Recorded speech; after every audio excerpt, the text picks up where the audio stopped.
রাজেদ কলেজে যাওয়ার জন্য একটা নতুন বাইক কিনেছে। কলেজে যাওয়ার রাস্তায় একটা ব্রিজ আছে। রাজেদ সহজেই সেটা পার হয়ে কলেজে যায়। একদিন সে রাস্তার ধারে এক বৃদ্ধাকে দেখ আর তার মোটর বাইকের লিফট, কিন্তু যখনই বাইক ব্রিজে উঠতে গেল কোনোভাবেই উঠতে পারলো না, উল্টো বাইক বন্ধ হয়ে গেল। হায় হায়, ফুল গিয়ারেও ব্রিজে উঠতে পারছি না। কোনো সমস্যা নেই বাছা, আগে ভালো করে বাইক চালানো শিখে তারপর লিফট দিও। মান সম্মান সব গেল আজ। তার মনে হলো প্রতিদিনই তো সহজেই এই ব্রিজ পার হতে পারি, আজ কেন হলো না? বাইকও ফুল গিয়ারেই ছিল, ফুল গিয়ারে তো ফুল স্পিড পাওয়া কথা। তারপর সে বাইক নিয়ে মেকানিকের কাছে গেল এবং সব খুলে বলল। মেকানিক বলল, সমস্যা বাইকে না, তোমার গিয়ারের ধারণার মধ্যে আছে। কি সমস্যা? গিয়ার শুধু গতির জন্য হয় না। তাহলে আর কি কাজ? টর্ক। টর্ক হলো সেই ঘূর্ণন বল যা কোনো কিছুকে ঘোরাতে পারে বা ঘোরানোর চেষ্টা করে। এটি নির্ভর করে প্রয়োগ করা বল এবং ঘূর্ণন অক্ষ থেকে সেই বলের দূরত্বের ওপর।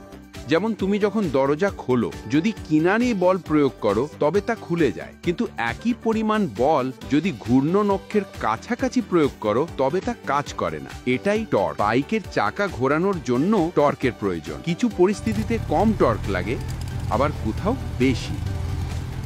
আসুন দেখি বাইকের টর্ক কিভাবে কাজ করে। বাইকের ইঞ্জিন একটি গিয়ারকে ঘোরায়। এই গিয়ারকে যদি আমরা চাকায় লাগানো একই আকারের গিয়ারের সাথে যুক্ত করি তবে ইঞ্জিনের গিয়ারের এক ঘূর্ণনে বাইকের চাকাও একবার ঘুরবে। ধরে নিন ইঞ্জিন পূর্ণ ক্ষমতায় কাজ করছে আর এই ক্ষমতা ঘূর্ণন ক্ষমতায় রূপান্তরিত হচ্ছে। ক্ষমতা সমান টর্ক গুণন কৌণিক বেগ। ঘূর্ণন ক্ষমতাকে আমরা রৈখিক ক্ষমতার মতোই বুঝতে পারি। যেমন রৈখিক গতিতে যদি একটি ধারাবাহিক বল এফ টি সময় ধরে কোনো বস্তুর ওপর প্রয়োগ করে তার সরণ ডি হয়, তবে এই সময় মোট কৃতকার্য এফ গুণন ডি হবে। ক্ষমতা হলো কাজ করার হার, তাই এই কৃতকার্যকে টি দিয়ে ভাগ করলে ক্ষমতা পাওয়া যাবে। লক্ষ্য করুন, ডি বাই টি হল বেগ বা ভি। অর্থাৎ আমরা ক্ষমতার সূত্রকে বল গুণন বেগের আকারেও লিখতে পারি।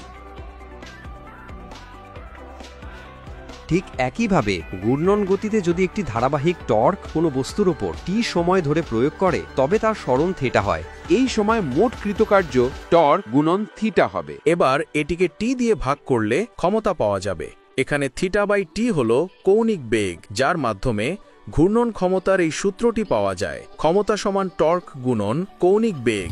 এখন যদি বাইককে সমতল পৃষ্ঠে চালাতে হয় তবে চাকা ঘোরাতে কম টর্কের প্রয়োজন। যেহেতু ইঞ্জিনের ক্ষমতা ধ্রুবক, তাই কৌণিক বেগ বেড়ে যাবে, অর্থাৎ বাইক দ্রুত চলবে। অন্যদিকে যদি বাইককে ঢালু পথে তুলতে হয় তবে টর্ক বেশি লাগবে, আর ইঞ্জিনের ক্ষমতা তো এক, তাই এখন কৌণিক বেগ কমে যাবে, অর্থাৎ বাইক ধীরে চলবে। কিন্তু যদি আমাদের আরো বেশি ওজন ঢালু পথে তুলতে হয় তবে হতে পারে ইঞ্জিন সেই পরিমাণ টর্ক দিতে পারবে না এবং সেক্ষেত্রে বাইক বন্ধ হয়ে যাবে।